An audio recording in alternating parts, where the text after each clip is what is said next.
안녕하세요. 콴의 별자리에 오신 여러분 환영합니다. 오늘은 점성학 개론 세 번째 시간을 여러분들과 함께 하고자 합니다. 오늘 이 시간에는요, 이제 본질적 위계와 우발적 위계에 대한 내용으로 강의를 진행을 할 건데요.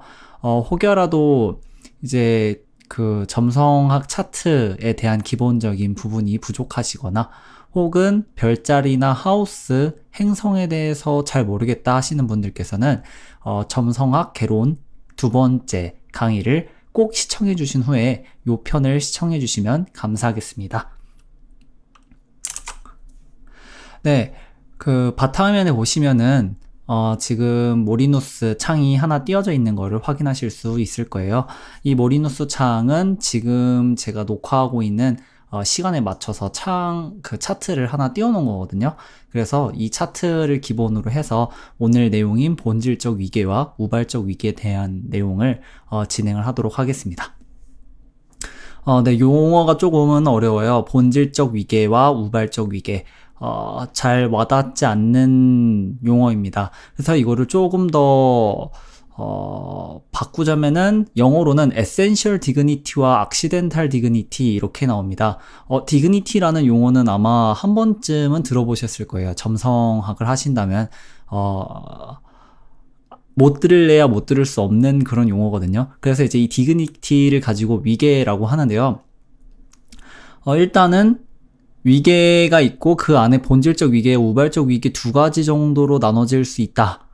그렇게 분류가 되어 있다라는 거를 일단은 한번 숙지를 하시고 그 상태에서 이제 내용 진행에 따라서 여러분들이 자신만의 그런 개념 같은 거를 이렇게 세우셨으면 좋겠어요. 이게 제가 설명을 드린다고 해서 이제 제가 말씀드린 게 전부인 것처럼 생각을 하시면 안 됩니다. 왜냐면은 이 점성학이라는 게 아직 용어가 정확하게 명명되지 않은 것들이 있어요. 예를 들면 지금 이제 위계라든지 본질적 위계, 우발적 위계. 그러니까 한국 용어가 조금은 되게 와닿지 않게 번역이 된 것들이 되게 많기 때문에 여러분들께서 자신만의 기준, 그러니까 뭐 이상한 걸 말씀드리는 게 아니라 점성학에서 위계란 이런 거고 본질적 위계는 이런 느낌이고 우발적 위계는 이런 거야. 적어도 내가 아는 선에선 그래 라는 자신만의 기준을 제시할 수 있을 정도로 이렇게 다양한 자료들을 접하시면서 이렇게 공부를 해나가시는 게 가장 좋을 거라 생각이 됩니다. 네, 어쨌든 각설하고 본질적 위계에 대해서 먼저 말씀을 드리자면요. 본질적 위계에 대해서 제가 어떤 내용으로 이렇게 설명을 드리면 좋을까 고민을 좀 많이 해봤어요. 그래서 저는 이 본질적 위계를 이렇게 말씀드리고 싶어요. 전자기기. 너무 뜬금없나요? 제가 왜 전자기기라고 말씀드렸냐면요. 조금 더 저희가 와닿을 수 있는 것들로 해볼게요. 남자분들이라면 아마 시계나 자동차 같은 게 될 거고요. 여자분들이라면은 아마 옷이 될 거예요. 왜 제가 이런 말씀을 드렸냐? 자, 본질적 위계는요, 어떤 행성이 있을 때 그 행성의 자질을 나타내는 거예요. 그러니까 뭐냐면 이 행성이 명품 행성이니 아니면은 그냥 지나가는 그 흔히 속된 말로 그러니까 가짜, 그러니까 모조품 정도의 그런 행성이니 그런 자질을 가지고 있는 애니 이런 거를 판단을 할 때 사용하는 게 본질적 위계예요. 조금 이해가 되시나요? 이거를 조금 더 극단적으로 말씀드리자면은 이제 자동차 같은 경우에도 급이 있잖아요. 저는 자동차에 대해서 잘 몰라요. 저는 컴퓨터를 굉장히 좋아하는 사람이기 때문에 컴퓨터라고 하면은 이제 그 되게 그 성능별로 쫙 등급들을 매겨서 A 등급, B 등급, C 등급, 뭐 D 등급부터 해가지고 막 지하 멘트를 뚫을 정도로 되게 떨어지는 수준까지 그걸 다 꿰고 있는데 아마 자동차를 좋아하시는 분들도 그렇게 알고 계실 거고 그다음에 또 명품을 되게 좋아하시는 그런 패션에 관심이 많으신 여성분들이나 또 남성분들께서도 그런 의류 계통에서의 브랜드 네임이 얼만큼의 값어치를 지는지에 대한 그런 등급 같은 것들을 다 알고 계실 거예요. 맞습니다. 그런 등급이 본질적 위계가 나타내는 부분과 거의 동일하다 보시면 돼요. 그래서 내가 이 전자기기를 샀는데, 이 핸드폰을 샀는데, 핸드폰이 딱 좋을 것 같네요. 핸드폰을 샀는데, 이 핸드폰 성능이 얼마나 좋은 거지? 라는 기준을 가지고 생각을 해본다면은, 본질적 위계를 굉장히 쉽게 아실 수 있어요. 예를 들어 옛날 핸드폰 중에서 아마 폴더폰이나 쿠키폰 다들 알고 계실 거예요. 그 쿠키폰이 있고 그 다음에 요즘 최신 나온 뭐 갤럭시 10 나왔나요? 갤럭시 10이나 아니면은 아이폰 10s 정도를 가지고 비교를 했을 때 과연 누가 더 좋은 핸드폰이라고 얘기를 할 수 있을까요? 동일한 핸드폰이지만 분명히 최신 나온 갤럭시 10이나 아이폰 10s가 더 좋은, 그러니까 쿠키폰에 비해서 굉장히 더 좋은 핸드폰이 될 거예요. 즉 핸드폰 성능 자체에 있어서는 쿠키폰이 굉장히 구닥다리다라는 거를 쉽게 알 수 있는 것처럼 점성학에서도 그런 행성의 상태, 행성의 기본적인 자질이 얼마 정도가 되는지를 쉽게 판단할 수 있는 척도로 위계라는 개념을 세워놓고 그거를 이제 점수화시켜서 보는 방식을 아랍 정성 술사들이 그걸 고안을 해냈었어요. 고전 점성학에서는 점수화까지는 하지 않습니다. 다만 각각의 행성이 가지는 디그니티, 위계를 가지고 이 행성이 어느 정도 수준에 해당되는 녀석이구나 라는 그런, 혹은 이 행성이 적어도 자신의 역량을 발휘하는 데는 부족함이 없겠구나 하는 그런 것들을 이렇게 판단하는 용도로 이 본질적 위계를 사용했다라고 보시면 되겠습니다. 자, 그래서 이 위계를 알기 위해서는 디그니티 테이블이라는 걸 아셔야 되는데, 사실 디그니티 테이블을 제가 안 꺼낸 이유가 디그니티 테이블까지 펴면서 그렇게까지 막 하실 필요는 없을 것 같아서가 주된 이유입니다. 왜냐면요, 디그니티 테이블에는 이제 그 익절테이션 하는 정확한 도수까지 전부 다 나와 있긴 한데, 도수는 사실상 잘 안 따지고 그냥 익절테이션이 어느 별자리에서 이루어지는지, 룰러십은 어느 별자리에서 이루어지는지 그 정도만 알고 있어도 됩니다. 그리고 트리플리시티 정도랑 이제 요 정도까지만 외우고 있어도 충분히 지장이 없고요. 그 다음에 텀이랑 페이스 같은 경우에는 이제 프로그램을 사용해서 이렇게 외워주는 편이 좋습니다. 이것까지 마저 외우시는 분들이 계시긴 하더라고요. 그런 분들 보면 참 대단하신 것 같아요. 어쨌든 룰러십에 대해서 먼저 말씀을 드리도록 하겠습니다. 이게 위계가 룰러십, 익절테이션, 트리플리시티, 텀, 페이스까지가 좋은 축에 속하는, 그러니까 행성이 자신의 기능을 다하는 데에 부족함이 없을 그런 위계를 가진다고 판단을 하게 되고요. 아무런 위계를 가지지 못한 경우를 패러그린이라고 합니다. 그리고 반대로 행성이 자신의 역할을 제대로 하지 못하게 되는, 그러니까 디빌리티하게 되는 그런 위계를 이제 그 반대로 해서 폴과 디트리먼트, 이 두 가지의 경우에 대해서만 따지게 됩니다. 신기하게도 텀과 페이스에 대한 반대 개념은 없어요. 다만 디트리먼트와 폴의 반대인 익절테이션과 그 다음에 룰러십에 대한 부분은 있죠. 그래서 좀 신기한 것 같아요. 어떤 의미에서는 텀이 되게 막강한 그런 영향력을 차지하기도 한데요. 이 부분은 조금 이따가 좀 살펴보도록 하고, 일단은 룰러십부터 먼저 보도록 하겠습니다. 룰러십, 그 다음에 도머사일, 로드, 얘네가 다 동일한 용어라는 거는 제가 이미 이전에 말씀을 드렸었죠. 그래서 양자리부터 물고기 자리까지 각각의 로드들이 있다고 말씀을 드렸습니다. 여기서는 이제 나라로 제가 비유를 하도록 할게요. 핸드폰으로 하기에는 좀 부족한 것들이 많이 있어서. 자, 양자리 로드는 화성입니다. 그리고 황소자리 로드는 금성이죠.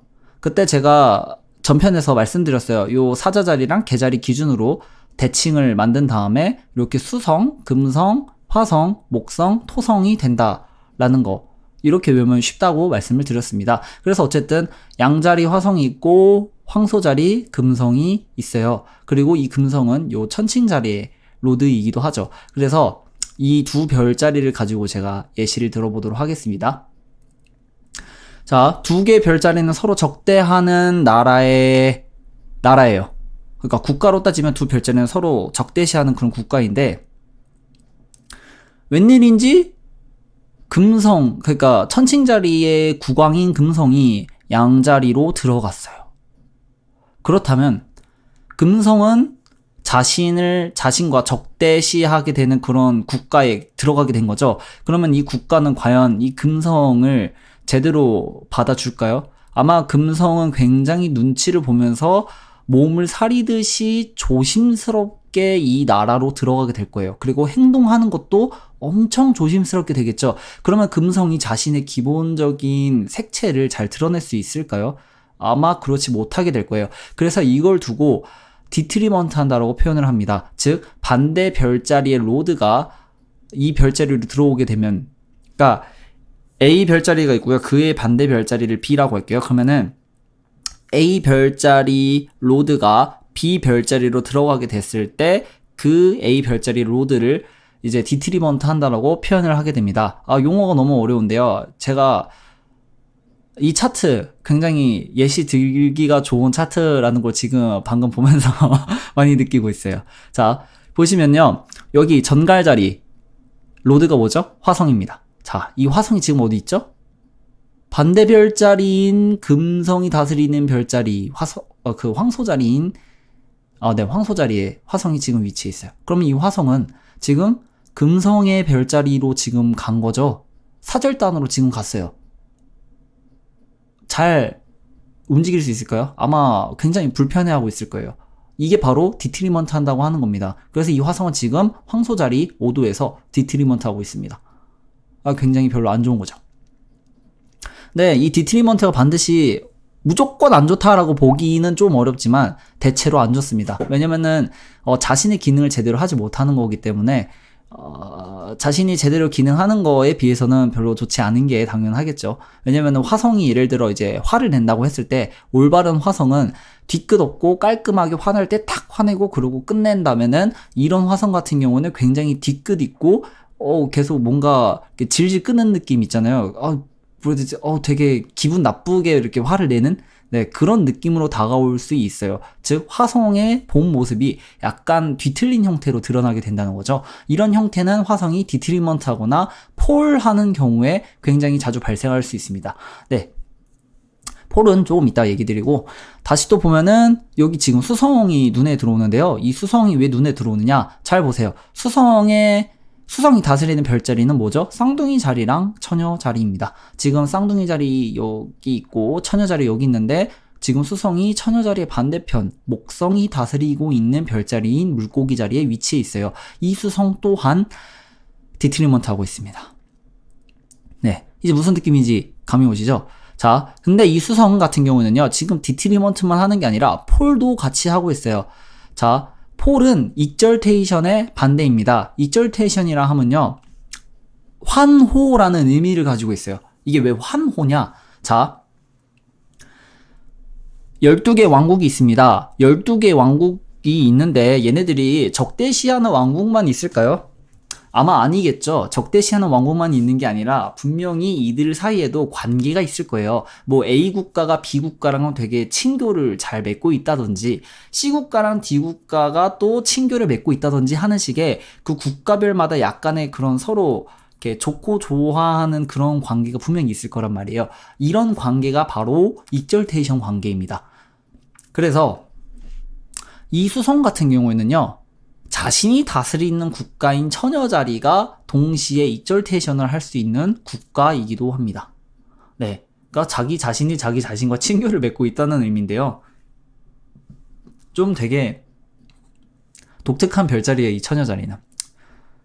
왠지는 잘 모르겠습니다만은 어쨌든 약간 그렇습니다. 그리고 태양은요, 양자리에 들어갔을 때 굉장히 좋아합니다. 그러니까 양자리 국가가 태양을 굉장히 반겨해줘요. 태양은 사자자리 주인이죠. 즉 양자리와 사자자리는 서로 약간의 친교를 맺고 있다고 보시면 되는데, 정확하게는 사자자리는 양자리에 대해서 별로 관심이 없는 것 같아요. 근데 양자리는 유독 사자자리를 굉장히 좋아합니다. 그래서 사자자리 국왕인 태양이 자신의 국가에 놀러왔을 때 되게 환호해줘요. 그래서 태양은 오히려 자신의 국가에 있을 때보다 양자리 국가에 놀러 갔을 때 훨씬 더 좋아하고 그 모습을 잘 드러내게 됩니다. 네, 자기 국가에서는 굉장히 위험 있고 약간 통치적인 느낌이라면은 양자리에 갔을 때는 좀 이렇게 방방 뛰는 느낌? 좀 화사하고 약간 이렇게 에너자이저틱한 그런 느낌을 많이 보여주게 되는데요. 그게 익절테이션의 또 다른 모습이라고 보시면 되겠습니다. 그래서 태양이 양자리 들어갔을 때 익절테이션 하고요. 황소자리는요, 개자리랑 관련이 있는데요. 개자리 로드는 달이죠. 달이 황소자리에 들어가게 됐을 때, 즉 달이 황소자리 국가로 놀러가게 됐을 때 황소자리가 굉장히 좋아해요. 그래서 달의 본 모습이 황소자리에서 잘 드러나게 됩니다. 개자리 달도 달의 본 모습이 잘 드러나긴 하지만 익절테이션에서 나타나는 그 행성의 모습이야말로 제가 생각했을 땐 진짜 그 행성이 지니는 순수한 그 본 모습 자체라고 생각이 들거든요. 왜냐면요, 아무것도 없잖아요. 자기한테 떨어지는 책임이 아무것도 없다라고 했을 때 얼마나 자유로울 수 있겠습니까? 이런 거죠. 이런 비유를 드는 건 별로 좋지 않은 얘긴 하겠지만, 부모님이 모두 계시고, 이런 부모님을 통해서 이제 어떤 아이가 있을 때 그 아이의 부모님이 두 분 다 살아계시다고 하면은 아이의 입장에서는 부모님이 이제 세상으로부터 올 수 있는 그런 짐들을 굉장히 이렇게 책임을 져주시고 아이는 책임을 질 게 없잖아요. 그러니까 어린 시절에 아이가 부모님으로부터 양육을 잘 받는 경우에는 그 아이가 억눌리지 않고 그 본연의 순수한 모습을 잘 드러내게 됩니다. 되게 천진난만하고 상상력이 풍부하며 이렇게 활기차고 되게 이렇게 방방 뛰는 그런 순수한 아이의 모습을 저희가 상상을 할 수 있죠. 반대로 안타깝게도 어떤 아이의 부모님 같은 경우에는 아이를 잘 양육하지 못하거나 혹은 두 분 다 일찍 세상을 여의셔서 이제 아이가 스스로 홀로서기를 해야 되는 그런 상황이 된다고 했을 때 아이는 좋건 싫건 어쨌든 자기한테 떨어지는 책임들이 분명히 주어지게 될 거예요. 그런 상황에서 과연 이 아이는 전자에 말씀드렸던 아이에 비해서 그런 아이가 가질 수 있는 순수한 그런 모습을 올바르게 잘 그냥 아무렇지 않게 드러낼 수 있을까라고 한다면은 아마 대부분은 아닐 거예요. 약간 이런 느낌이라고 보시면 돼요. 그래서 별자리에서 로드인 그 행성이 자기 국가로 들어가는 건 굉장히 좋은 일이지만 동시에 통치권도 같이 갖고 있으며 그에 대한 책임도 동시에 따르는 부분이 되기 때문에 어떤 의미에서는 약간은 눌려 있습니다. 그러나 익절테이션 하는 별자리로 들어가게 됐을 때는 굉장히 자신의 모습을 그대로 드러나게 될 수 있다는 부분으로 저는 그렇게 받아들이고 있어요. 아닐 수도 있습니다만 제가 생각하는 익절테이션의 모습은 그렇습니다. 그래서 어쨌든 황소자리 익절테이션은 달이 되고요. 다음에 쌍둥이 자리는 익절테이션이 없습니다. 개자리는 목성이 익절테이션 하고요. 사자자리도 익절테이션이 없습니다. 역시 사자자리답죠. 아무도 반겨하지 않아요. 그래서 참 골치 아픕니다. 그리고 처녀자리는 아까 말씀드렸듯이 수성이고요.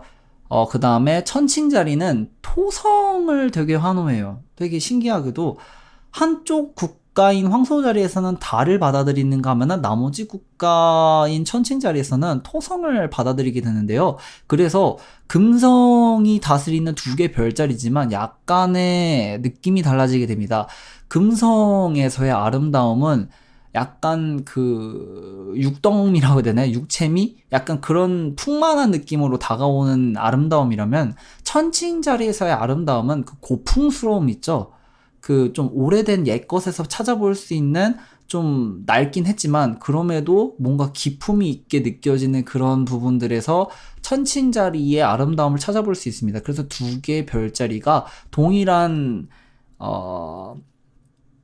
행성에 의해서 다스려지는 별자리지만 그럼에도 불구하고 미묘한 느낌의 차이를 가져오게 됩니다. 물론 계절적인 차이도 있긴 해요. 얘는 봄의 별자리고 얘는 가을의 별자리니까 당연히 느낌적으로 차이가 있을 수밖에 없겠죠. 그리고 전갈자리인데요. 전갈자리는 안타깝게도 없습니다. 익절테이션 하는 행성이 없어요. 사수자리도 익절테이션 하는 행성이 없습니다. 그리고 염소자리는 익절테이션 하는 행성이 바로 화성입니다. 네. 토성이 로드십인데도 불구하고 또 익절테이션을 흉성이 화성으로 받는 이 염소자리들. 그래서 염소자리는 제 생각하는 염소자리는요, 말 그대로 워커홀릭입니다. 정말 일을 좋아해요. 일을 좋아해서 하는 건지 아니면 그냥 그게 너무나 당연하게 여겨져서 일을 하는 건지 모르겠는데, 정말 볼 때마다 일을 하고 있는 것 같아요. 손에서 뭘 놓지 못하고 있는 듯한 느낌을 들게 하는 게 염소 자리들이라고 저는 생각을 하고 있습니다. 참 대단한 분들이에요. 좀 가끔 쉬시라고요. 굉장히 힘들어 보인다고요. 자신은 아니겠지만 곁에서 지켜보는 사람들은 얼마나 그 애간장 타시는지 아십니까? 염소자리 분들 가끔 가다가 좀 자신에게 휴식을 주시기 바랍니다. 네. 물병 자리는 없습니다. 익절테이션 하는 행성이 없어요. 그리고 마지막으로 물고기 자리는 금성이 익절테이션 합니다. 그래서 쌍둥이 자리, 사수 자리, 그 다음에 정갈 자리, 물병 자리, 사자 자리를 제외한 나머지 양황, 개, 처녀, 천칭, 그리고 염소, 물고기인 7개 별자리에서는 이제 각각 하나의 행성들이 다 익절테이션 하고 있다라고 보시면 되겠습니다. 네, 익절테이션까지 말씀을 드렸어요. 이제 세 번째 디그니티는 트리플리시티입니다. 네, 공교롭게도 트리플리시티는 제가 외우지 못하고 있는 관계로 여기서 찾아보겠습니다. 옵션에 찾아볼 수 있거든요. 네. 트리플리시티가요, 이렇게 구성이 되어 있어요. 이게 보는 방법이 어떤 거냐면요. 트리플리시티는 왜 트리플리시티냐? 하나의 별자리를 3개의 행성이 나눠서 다스린다라고 보는 겁니다. 그래서 불의 별자리는 태양, 목성, 토성, 그 다음에 공기의 별자리는 토성, 수성, 목성, 물의 별자리는 금성, 화성, 달, 그 다음에 땅 별자리는 금성, 달, 화성이 됩니다. 여기서 잘 보시면은 첫 번째 로드가 있고 두 번째 로드가 있고 세 번째는 파티시페이션이라고 해서 공통 룰러라고 하게 되는데요. 이건 무슨 뜻이냐면요. 낮의 차트에서는 트리플리시티가 태양이 됩니다. 그리고 밤의 차트에서는 목성이 트리플리시티가 돼요. 근데 토성은 낮, 밤 상관없이 그냥 어디서나 그냥 관여를 하게 되는 공통 룰러가 됩니다. 그래서 만약에 지금은 밤 차트죠. 밤 차트인데 상수궁이 지금 천칭이에요. 그럼 공기 별자리죠. 그럼 공기니까 에어를 봐줍니다. 에어인데 여기는 낮이고 여긴 밤이죠. 그러면은 천칭 자리에 밤 차트에서의 트리플리시티 룰러는 수성이 되고 거기에 대한 공통 룰러는 목성이 된다라고 보시면 되겠습니다. 근데 실제로는 이렇게 잘 보지 않아요. 그냥 이제 우선순위는 밤이 되면 얘가 1번, 2번, 3번이고 낮이 되면 얘가 1번, 2번, 3번 이렇게 넘어가게 되는데요. 대부분 트리플리시티는 고전점성학에서는 이렇게 봐요. 첫 번째 로드는 인생의 전반기를 다스리며 그 다음에 두 번째 로드는 인생의 후반기를 다스리고 세 번째 룰러는 인생의 전체적인 부분을 다스린다. 혹은 첫 번째가 전반기, 두 번째가 중반기, 세 번째가 후반기 이런 식으로 그 인생의 구역을 나눠서 이렇게 그 룰러에 따라서 다스리는 게 달라진다라는 식으로 해석을 많이 하게 됩니다. 그래서 이제 이 사람 같은 경우, 이 차트 같은 경우에는 천칭 로드이기 때문에 천칭 상승이기 때문에 이 사람은 이제 인생의 초반부는 수성이 다스리고 중반부는 토성이 다스리며 마지막 말년은 주피터, 목성이 다스리게 된다. 그래서 이 사람의 울로를 보기 위해서는 초반부에는 이제 수성을 많이 참고를 하게 되고 중반부에는 토성, 그 다음에 후반부에는 주피터를 보게 됩니다. 자, 한번 봐볼까요? 만약에 이 사람이 태어났어요. 초반부에 수성의 상태를 봅니다. 지금 수성은 태양과 좀 각도가 떨어져 있기는 합니다만은 디그니티가 굉장히 안 좋습니다. 그리고 ASC 기준으로도 6하우스에 위치했죠. 홀사인 기준입니다. 그러면은 이 수성은 굉장히 힘이 약해요. 즉, 이 사람의 인생 초반부는 굉장히 어렵고 힘들고 자신의 능력을 제대로 펼치지 못하는 상황에서 지내야 될 가능성이 굉장히 높다 보면 되겠습니다. 그리고 중반부는 토성이죠. 중반부는 토성이죠. 토성은 지금 보면 4하우스 있고 힘도 세고 그 다음에 염소 자리에서 룰러십을 얻고 있습니다. 그리고 길성인 금성과 함께 같이 있네요. 즉, 이 말은 이 사람은 인생의 중반부부터 울로가 피기 시작할 수 있다 라고 보시면 되고, 후반부는 목성이죠. 목성은 앵글은 아니지만 적어도 행성이 자신의 별자리에서 룰러십을 얻고 있습니다. 그리고 흉성인 화성과 토성을 모두 어버전하는 하우스에 위치해 있기 때문에 이 사람의 말로는 굉장히 좋을 수 있다라고 판단하게 됩니다. 즉, 이 사람은 이제 초반부보다는 인생이 중반부부터 이제 풀리기 시작하는 그런 울로를 가지고 있는 사람이다라는 식으로 이렇게 해석을 하게 돼요. 그래서 이 트리플리시티는 그냥 도표가 이런 식으로 있으니까 옵션에 마이너 디그니티, 트리플리시티 쪽에 들어가셔서 보시면 되니까 언제든 참고하셔서 보시면 되겠습니다. 그리고 네 번째, 텀 로드입니다. 텀 로드는요, 약간 이런 거예요. 국가가 있으면 그 국가에서 다른 국가의 왕이 땅을 샀어요. 너무, 너무 그런가요? 이게 실제로는 없는 일이기도 하고, 있다고 해도 그렇게 많은 케이스는 아니기 때문에 제가 예제를 좀 별로처럼 말씀을 드릴 수 있긴 하겠지만 어쨌든 간에 실제로 그래요. 건물로 예를 들게요. 이게 건물주예요. 1000층짜리 건물이 있습니다. 건물이 있는데 그 로드 도머사일 로드는 건물주입니다. 그냥 건물 통호, 건물에 대해서 모든 권한을 가지고 있는 사람. 익절테이션은 건물주와 굉장히 좋은 관계를 맺고 있는 사람이에요. 예를 들면 파트너십을 맺고 있는 다른 건물주의 사장? 건물주 사장이 아니라 건물주라고 보면 되죠. 이제 그래서 두 사람의 관계가 굉장히 돈독했을 때 이제 다른 건물주가 이 건물에 대해서 나 여기 좀 층 좀 이렇게 내서 뭐 좀 하고 싶은데 좀 도와주면 안 되겠나 하면은 이제 이 건물주가 그래 원래 이 정도 금액인데 내가 이만큼 해서 이렇게 특별히 봐줄게 대신에 내가 그쪽에서 하게 될 때도 좀 부탁할게 약간 이런 식으로 서로 이제 이렇게 잘 이렇게 핑퐁 하듯이 하게 되는 게 익절테이션 관계라고 보면 돼요. 그리고 트리플리시티는 이제 이 건물에 대해서 약간의 그런 지분권을 살짝 가지고 있을 수 있는 그런 사람들이나 아니면 그냥 친인척 관계 정도로 보시면 돼요.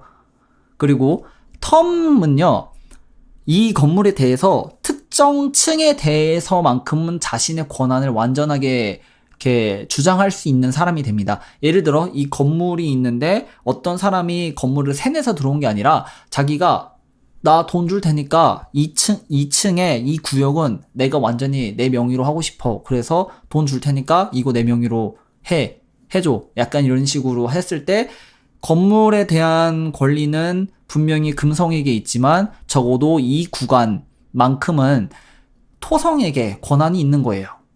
그래서 이 건물주가 빼! 라고 해도 토성이 싫은데 라고 해서 뻐기면은 얘가 어떻게 할 수 없는 그런 부분이 되는 거죠. 다만 어쨌든 우위는 무조건 건물주 쪽에 있기 때문에 토성한테 건물주가 그냥 겁나 막 이렇게 막 하면은 어쩔 수 없이 토성이 끼깅할 수밖에 없기는 해요. 그럼에도 불구하고 텀은 고전정성학에서 굉장히 중요하게 여깁니다. 특수한 경우에는 도머사이를 제치고서 가장 1순위로 올라갈 수 있는 부분이 될 수도 있기 때문에 텀을 무시하시면 안 됩니다. 다만 아랍점성술이나 중세점성술 그리고 현대점성술에서는 얘네는 그냥 마이너 디그니티라고 해서 메이저가 아니라서 그냥 다 그 쓰레기 취급하고 그냥 다 버리듯이 등한시하는 그런 디그니티들이에요. 이게 약간의 차이라고 보시면 되겠습니다. 그래서 고전 점성학을 하시는 여러분들께서는 텀이 굉장히 중요한 역할을 가져갈 수 있다는 거 꼭 명심해 주시면 감사하겠습니다. 말이 좀 꼬이네요. 페이스에 대해서 말씀을 드리자면 페이스는 그냥 생략하겠습니다. 페이스는 그냥 고전 정성학에서도 거의 마이너 디그니티급에 축해 있는 그런 녀석이기 때문에 잘 안 봐요. 그냥 패러그림보단 낫다 정도로 보는 겁니다. 네. 그래서 이렇게 5가지 디그니티에 대해서 살펴봤고요. 맞나요? 도머사일, 익절테이션, 트리플리시티, 턴 페이스. 네. 페이스는 참고로 영어에서는 데칸이라고도 표현을 하고 있으니까 이 점 참고해 주세요.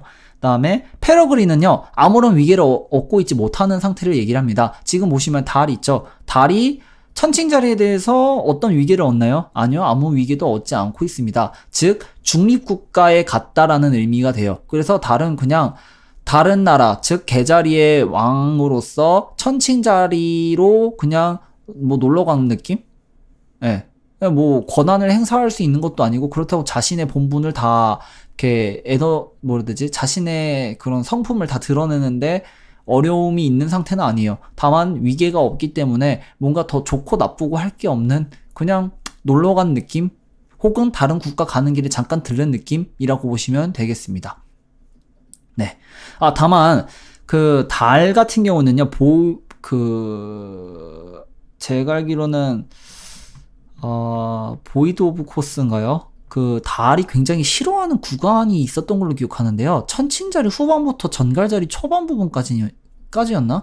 이게 있는데 이 부분은 제가 조금 더 이렇게 검색을 해본 후에 확실해지면은 유튜브 그 영상 내용이나 혹은 그 댓글 쪽에 제가 핀을 박아 놓도록 할게요. 요런 그 달이 싫어하는 구간이 따로 있거든요. 지금 제가 기억이 안 나서 말씀은 못 드리겠는데 얘는 위계는 아니지만은 어쨌든 간에 그런 특수한 경우로서 종종 참고할 만한 내용이 되기 때문에 그냥 말씀드리는 겁니다. 지금 오늘 말씀드리는 내용과는 별로 관련이 없으니 듣고 잊으셔도 무관합니다.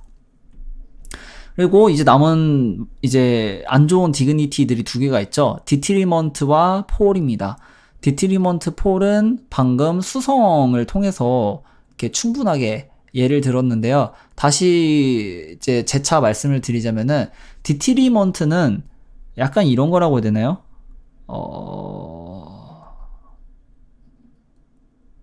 뭐라고 하면 좋을까요? 이질적인 느낌? 예를 들면은 요리를 해야 되는데 궁중 의상을 입고 요리를 한다 생각을 해보세요. 어떤 느낌이실 것 같아요?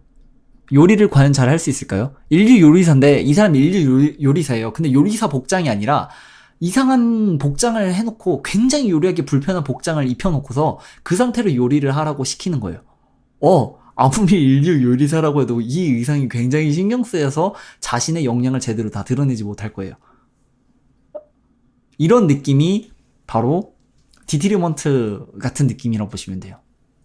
그리고 폴은요, 근데 꺼리는 느낌? 그냥 이유도 없이 싫은 거 있잖아요.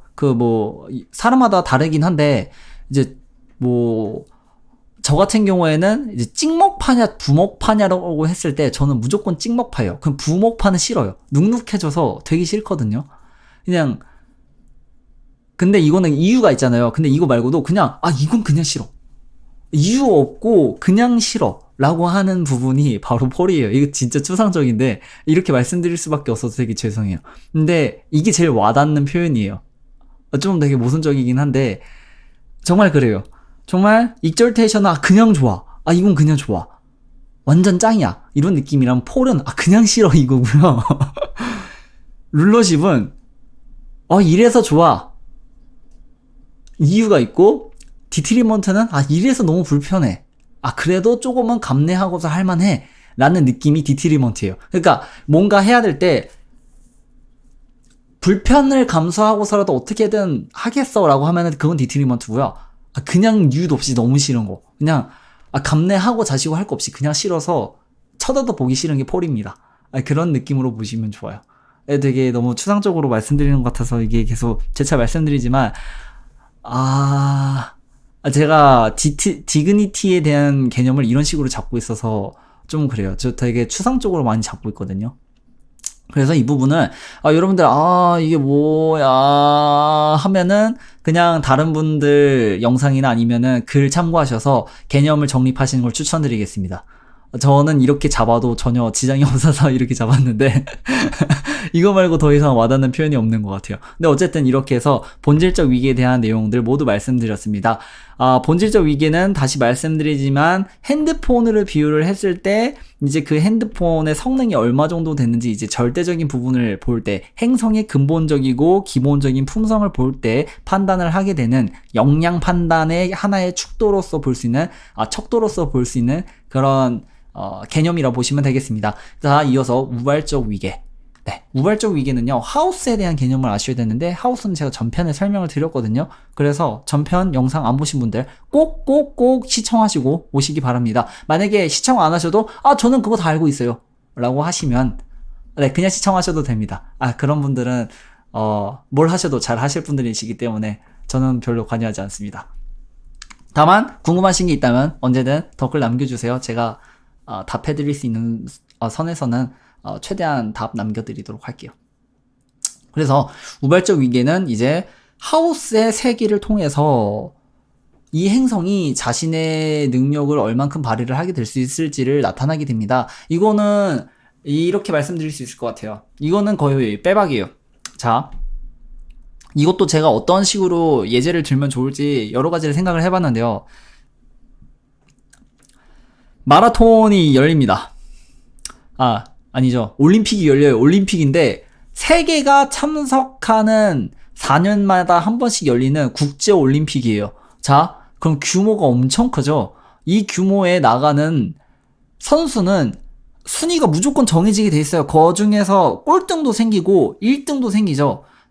자, 그러면은 여기에 들어가지 못한, 이 올림픽에 참석하지 못한 사람들은 그냥 다 논외로 칠게요. 이 올림픽에 참석한 7명의 행성들이 있습니다. 자, 이 행성들이 서로 치고받고 싸우고 지지고 볶고 뭐 해서 이제 순위가 탁탁탁탁 매겨지게 되겠죠. 자, 그러면은 이 행성들은 본질적 위계에서는 이 순서가 본질적 위계 순서가 되는 거예요. 그리고 우발적 위계 순서에서는요, 없어요. 그냥 이 7행성 모두가 다 우발적 위계가 좋다고 판단해요. 왜냐? 국제올림픽에 나갔잖아요. 이 사람이 비록 이 올림픽에서 꼴등을 했을지언정 전 세계를 기준으로 봤을 때는 어쨌든 전 세계가 보는 그 올림픽에 참가할 출전권을 얻었다는 것만으로도 굉장히 대단한 겁니다. 즉, 그 곳에 나가서 방송을 타고 매스컴을 타고 자신의 모습을 세상에 드러낼 만한 기회를 최소한 한 번 이상은 얻었다는 데서 우발적 위기의 그 역할은 끝난 겁니다. 거기서 더 나타나게 되느냐 덜 나타나게 되느냐는 이제 그 행성이 여기서 본질적 위기가 좋아서 승리를 해가지고 다음 라운드에 진출을 하게 됐을 때 또 다시 나오게 되는 거죠. 네, 여기서 떨어진 사람은 더 이상 나오지 않게 됩니다. 물론 다른 그런 종목에 참가를 하게 되면 또 나타날 수 있긴 하겠지만 기본적으로는 이 다른 종목이 없이 한 종목만을 기준으로 했을 때는 그렇다는 거죠. 즉, 우발적 위계는 하우스에서 앵글 하우스에 위치하는 행성은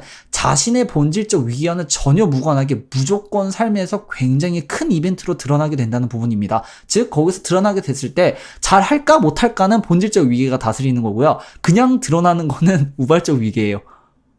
이게 제가 드릴 수 있는 우발적 위기와 본질적 위기의 근본적인 차이점이에요. 그래서 1하우스, 4하우스, 7하우스, 10하우스 이 하우스들은 앵글 하우스가 되고 이 하우스들은 무조건 인생에서 굉장히 중요한 역할을 차지하게 됩니다. 여기서 질문이 하나 있을 수 있는데요. 그러면 홀 사인 기준과 쿼더런트 사인 기준으로는 어느 게 더 유효합니까? 라고 하면은 쿼더런트가 더 유효합니다. 홀 사인은 기본적인 베이스를 깔아주는 느낌이고요. 쿼더런트는 이제 그게 실질적으로 다이렉트하게 움직이면서 발생하는 부분이 되기 때문에 이제 실제 울로라든지 아니면은 삶에서 더 드러나고 더 다이나믹하게 나타날 수 있는 부분을 체크를 하시고 싶으시다면은 홀사인도 보시긴 하셔야겠지만 근본적으로는 QS를 참고를 하셔서 만약에 이 행성이 홀사인 상으로는 석시던트인데 쿼드런트 사인으로는 앵글 하우스에 위치해 있으면은 눈여겨보실 필요가 있어요. 반대로 이 행성이 홀사인은 앵글인데 쿼드런트가 K던트로 빠졌다. 그러면은 보긴 보되 우선순위를 좀 낮춰서 보시면 돼요. 네. 그런 느낌입니다. 그래서 근데 제가 느끼는 거는 홀사인이 앵글이고 쿼드런트가 K던트로 빠지게 되면요. 약간 K던트의 그 하우스 산의 느낌만 간직하면서 가져가는 느낌이 좀 크다고 해야 되나요? 네. 그리고 인생에 있어서도 뭔가 근근하게 드러나기는 하는데 뭔가 임팩트 있게 팍 드러나질 않아요. 그러니까 삶에서 그 부분만 짚어봤을 때는 있었어가 되는데요. 그러니까 충분하게 있었어. 긴 시간 동안 뭔가 그 행성과 관련된 내용이 있었는데 다이나믹하게 탁탁탁 하듯이 이렇게 빵 터지는 느낌이 나지 않는다는 거죠. 네. 마치 노래를 들었는데 후렴구가 없는 노래를 듣는 것 같은 그런 느낌이 되는 게 홀사인 앵글의 그 쿼더런트, K던트 같은 느낌이라고 보시면 되겠습니다. 네. 어쨌든 해서 이런 식으로 우발적 위계를 판단하실 수 있게 됩니다. 오히려 본질적 위계보다는 덜 복잡하죠. 다만 우발적 위계는 하우스의 그 세 개를 좀 외우실 필요가 있는데요. 1하우스가 무조건 짱입니다. 짱짱맨. 그 다음에 10하우스. 그 다음에 7하우스. 그 다음에 4하우스가 됩니다. 앵글하우스는 거의 이 정도 순서로 무조건 들어가게 되죠. 그리고 나서 그 다음에 5번째는 11하우스를 다섯 번째로 취급을 해주고요. 그 다음에는 5하우스를 다음으로 쳐줍니다. 그 다음에 9하우스 그리고 3하우스를 쳐줍니다. 9하우스, 3하우스는 K던트 하우스지만 2하우스랑 6하우스, 8하우스, 12하우스보다는 점수를 조금 더 쳐주게 돼요. 그래서 11, 5, 9, 3이 되고요. 그 다음에는 순서가 2, 6, 8, 12 순서가 됩니다. 이 기준은요, 어센던트에 대해서 어버전 하느냐, 어버전 하지 않느냐의 유무가 굉장히 크게 작용했다고 보시면 돼요.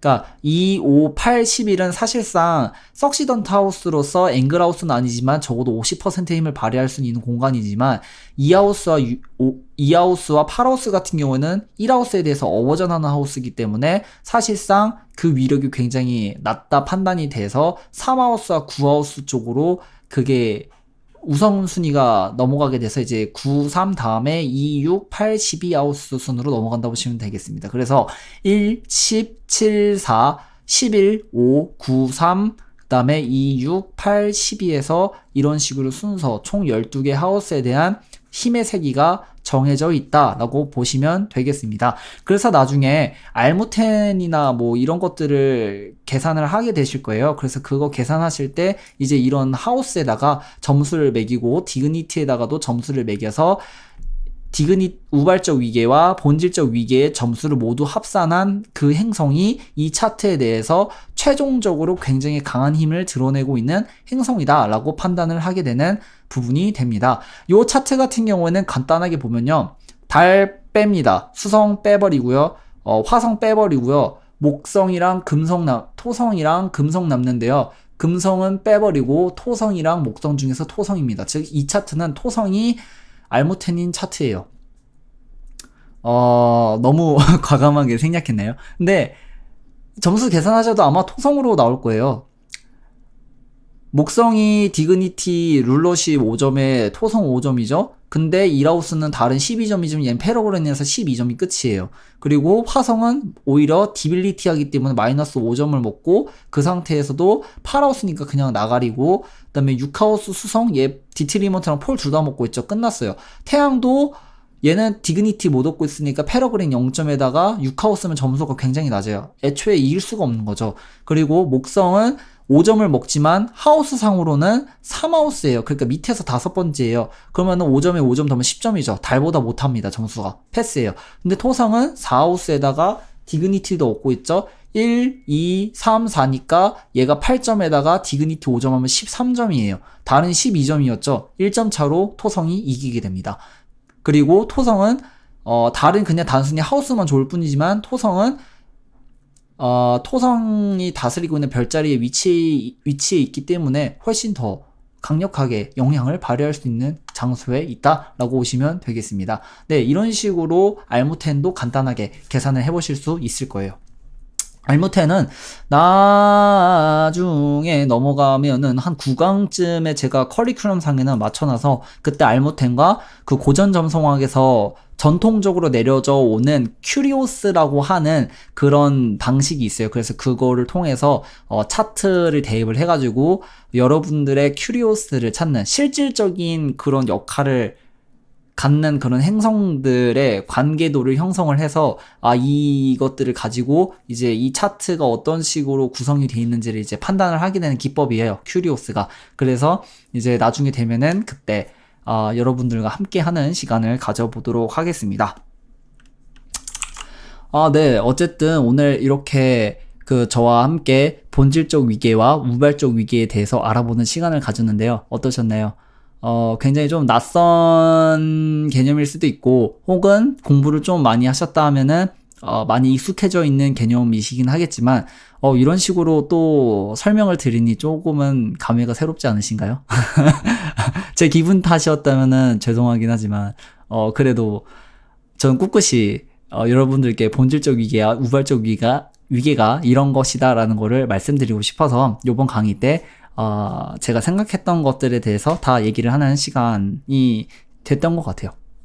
그래서 제 영상을 보시고 이해가 안 가신다면 많이 재생하셔서 보고 또 보고 하시면 좋을 것 같고, 다른 분들의 글들도 꼭 참고를 하셔서 보다 점성하게 대한 그런 지평을 넓힐 수 있는 여러분들이 되시길 바라겠습니다. 네, 오늘 영상 여기서 이만 마치도록 하겠고요. 다음 시간에 또 찾아뵙도록 하겠습니다. 감사합니다.